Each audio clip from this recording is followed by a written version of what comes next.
Good afternoon and thanks for coming back for our latest video. Today we're going to be talking about something called ego state psychology.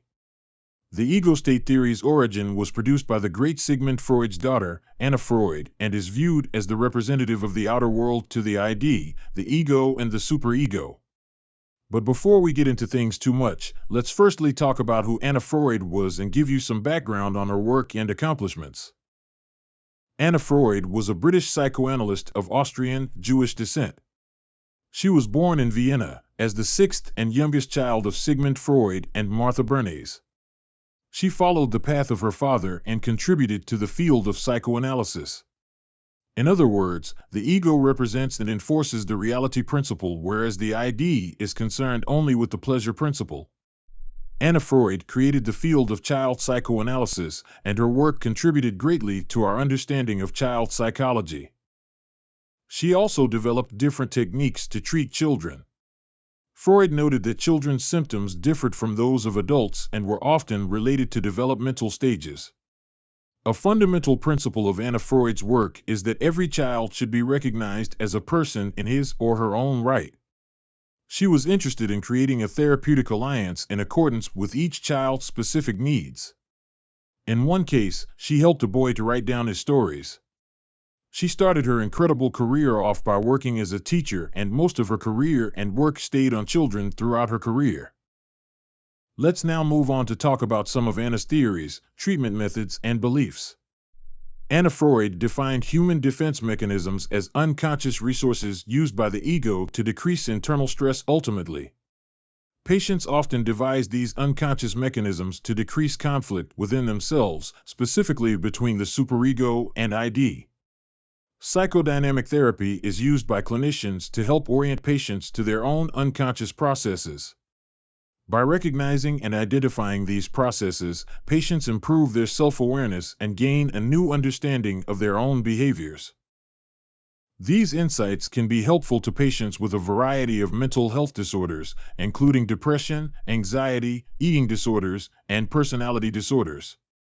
Anna claimed that as we progress from childhood to adolescence and then progress from adolescence into adulthood, these psychological defense mechanisms can persist from one phase to the next, regress to earlier phases in response to stressors. Anna's theory regarding defense mechanisms was broken down into two categories known as higher-level defense mechanisms and primitive defense mechanisms, which we will go on to talk about now. Acting out was the first. This is the development of detrimental behaviors that distract attention and energy away from other stressors. This defense mechanism may be present in conduct disorder, antisocial personality disorder, or oppositional defiant disorder.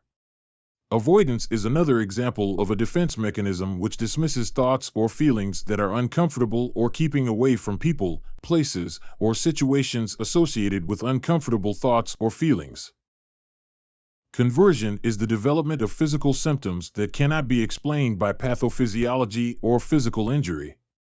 This defense mechanism is recognized in conversion disorder, also known as functional neurologic symptom disorder. And denial results in people dismissing external reality and instead focusing on internal explanations or fallacies, and thereby avoiding the uncomfortable reality of a situation. This defense mechanism may be present in someone who continues to shop for expensive designer clothes despite being in serious financial debt.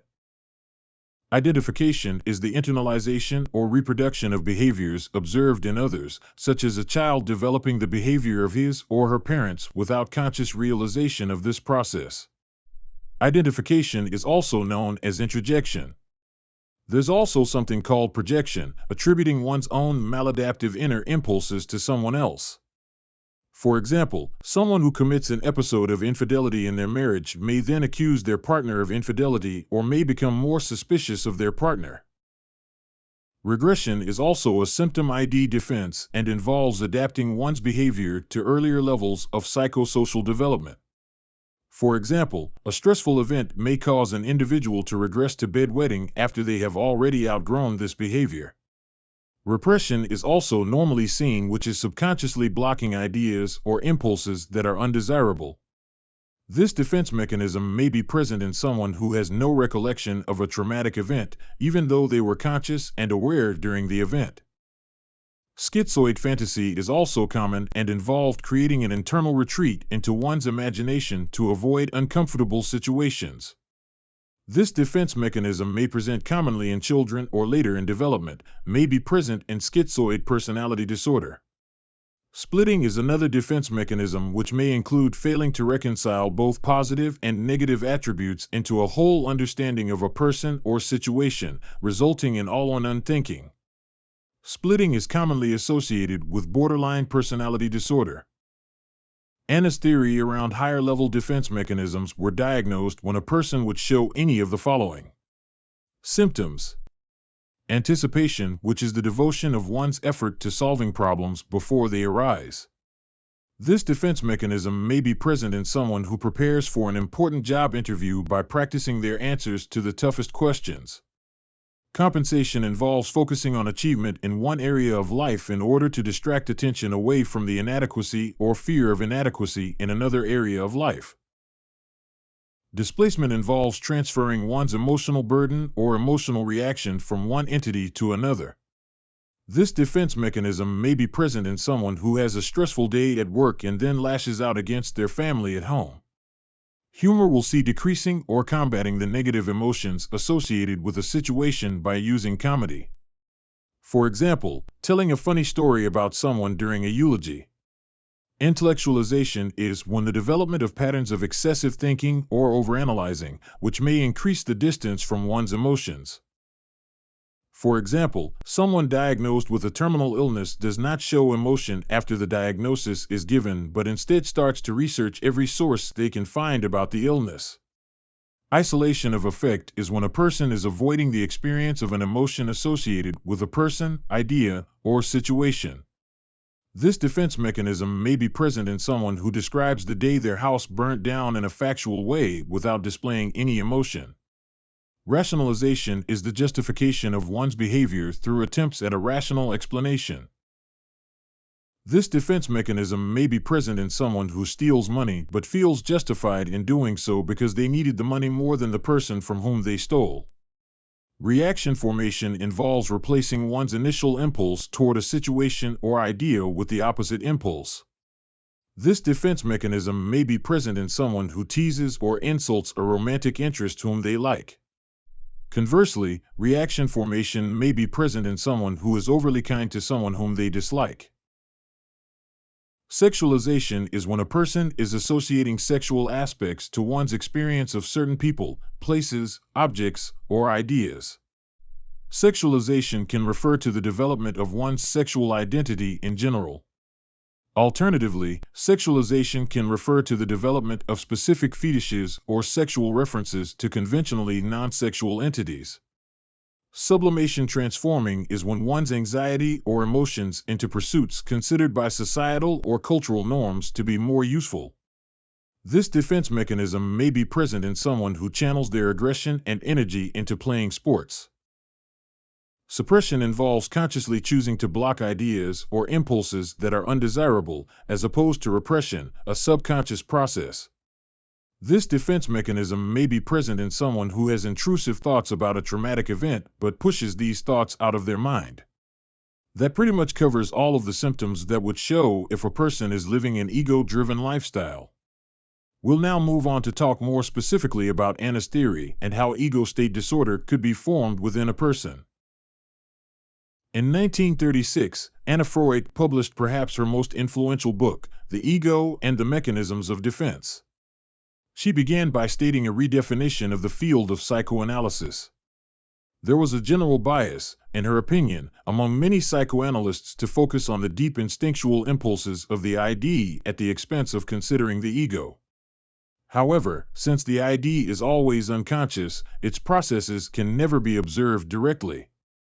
It may also be difficult to observe the processes of the ego as well, but at least the ego exists partially within the conscious mind. Since it is the ego that observes both the impulses of the ID and the restraints of the superego, and since the ego is available to the psychoanalyst, she concluded this means that the proper field for our observation is always the ego. A fundamental principle of Anna Freud's work is that every child should be recognized as a person in his or her own right. She was interested in creating a therapeutic alliance in accordance with each child's specific needs. In one case, she helped a boy to write down his stories. Although the ego is observable, that doesn't mean that a person's thoughts and behaviors always make sense. As the ID demands the satisfaction of its impulses, the ego attempts to restrain the ID in accordance with the external demands of society and the internal representation of those demands in the superego.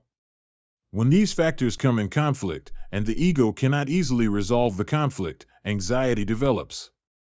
In order to help alleviate that anxiety, and to continue restraining the impulses of the ID, the ego resorts to defense mechanisms.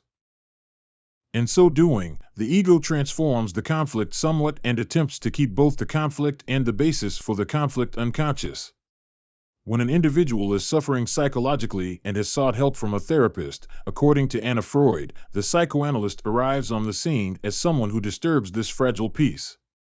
This is because it is the task of the analyst to bring into consciousness that which is unconscious. In order to understand how the ego uses defense mechanisms, it is necessary to understand the defense mechanisms themselves and how they function. Some defense mechanisms are seen as protecting us from within, from the instinctual impulses of the ID. Other defense mechanisms protect us from external threats. When treating a patient, the goal of the psychoanalyst is to determine how much a given defense mechanism contributes to the symptoms and to the ego resistance of the patient, in other words, resistance to therapy. To help understand these issues, Anna Freud identified and discussed 10 defense mechanisms as being commonly recognized in the field of psychoanalysis. These are known as regression, repression, reaction formation, isolation, undoing, projection, introjection, turning against the self, reversal, and sublimation. We'll now talk about how Anna would come to the conclusion that a child or adult was experiencing ego state personality. The 3 ego states include the adult, child, and parent ego state. Adult ego states are considered the most stable, while child ego states involve a person's regression to their childlike behaviors. The parent ego state emulates the behavior of influential parental figures in a person's life. The first way to recognize an ego state is through behavioral analysis, both verbal, the words and the tone, but also nonverbal, their posture, gestures, the way they look at you. For instance, someone who is using negative critical parent might ask you, "Why are you wearing those shoes today?" Refusing to consider others' opinions because you feel like your opinion has more value can be another sign of an inflated ego. A person with this ego state will also be unable to take criticism or taking any advice negatively. People with a large ego will also often fail to see their mistakes and end up blaming others for their failures. The ego operates at conscious, preconscious, and unconscious levels. The ego's consideration of reality is conscious. However, it may also keep forbidden desires hidden by unconsciously repressing them. Much of the ego's functioning is also preconscious, meaning it happens below awareness but takes little effort to bring those thoughts into consciousness. Ego states are a consistent pattern of thinking, feeling, and behavior. The Burns tripartite model is an explanation of 3 main events that happen to all of us: childhood, the development of rational, logical thinking, and exposure to parental or significant others' influence.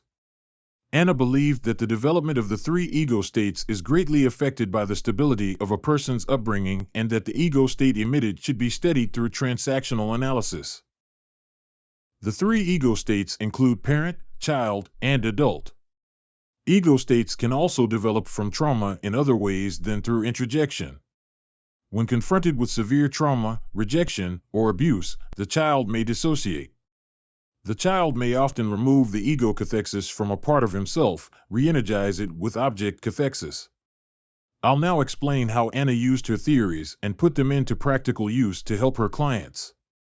Anna Freud hardly ever used a psychoanalytic couch when working with children. This is because she recognized that children struggled to keep still and focused, and that they could only be expected to engage in free association to a very limited extent. Instead, she allowed her child patients to move about completely freely in the treatment room. If a child romped around on the carpet, she would do the same. She also made drawing materials readily available and encouraged children to use them. These drawings were regarded as important means of expression, every bit as significant as the spoken word.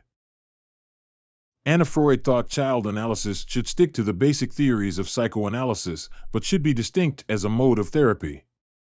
She argued that children should only be analyzed when they reach the latency period, which begins around the age of 6. Before that, she thought it best to focus on the child's environment so as to support their psychosexual and emotional development and prevent neurosis from taking root. Anna Freud emphasized the importance of establishing a strong therapeutic alliance with child patients. This preliminary stage was intended to gain children's attention and trust before conducting any therapy with them. This was done with asking, "Have you experienced times in your life when you have felt bad and felt young and anxious? Are there other times when you can be very rational, aware of your own process and your impact on others? Are there times in your life when you realize that you are acting, thinking, or feeling like one of your parents or parental figures?" Human beings are not always consistent. We have different ways of being at different times and in different situations. Human beings are not always consistent. We have different ways of being at different times and in different situations. At times you may be able to deal very calmly and feel okay when another person is angry or upset with you. At other times you may feel really upset and might snap back at them or withdraw. This is because you may be in a different ego state. Ego states are a concept developed by Eric Berne, the founder of transactional analysis. Let me explain further. Ego states are consistent patterns of feeling, thinking, and behavior that we all possess. Transactional analysis identifies 3 ego states, called parent, adult, and child. This is not about actual parents, adults, and children, but about different ways of experiencing. Think about the significant people from your past. It may be your mother, father, aunts, uncles, older siblings, and teachers, anyone who was significant to you. Those people who have positively and negatively influenced your life. Your parent ego state contains all these people. At any given moment you can go into thinking, feeling, and behaving like one of them. There may be particular times when you trigger into these people. It might be that your father was a very angry man and shouted at others. When you get angry, you might find yourself shouting and saying some of the things your father said when he was angry. Though our parent ego states contain many people from our past, there will be a few whom we are more likely to act like.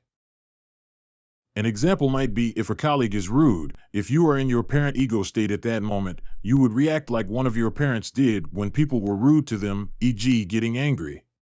Through personal development, it is possible to become aware of our different ego states and to learn not to react using unhelpful ways of being. We can learn to take control of how we are and to respond through awareness rather than react without choice. In our adult ego state, we are ourselves in the moment, rational and aware. Our feelings will be appropriate to the situation. For example, when in danger, the appropriate feeling is fear, which motivates us to take action to avoid that danger. As an adult, we are aware of ourselves, our impact on others, and take account what is going on around us. Using the example of the rude colleague, if in our adult ego state, we would think through, how come this person might be behaving like this at this time? Maybe they are having a hard day, or there is something that we have done to offend this person. We would then develop through a strategy to sort the issue out. Finally, our child ego state contains all our memories and ways of being from the past. It is when we trigger back into previous times and experiences and feel as we did then. It might be that your boss has reprimanded you about being late and you feel tearful and young and trigger back to being told off at schools. We can trigger back to many times and ages, yet we will have some that are more ingrained than others, particularly any major negative events in our life. In the example of the rude colleague, in child you may trigger back to a time when you felt alone and isolated and feel very sad. As we potter through our daily lives, we generally just slip from one way of being into another. We react to different things in different ways, sometimes in ways we want, and at other times in ways that we don't want. That's going to bring an end to today's video.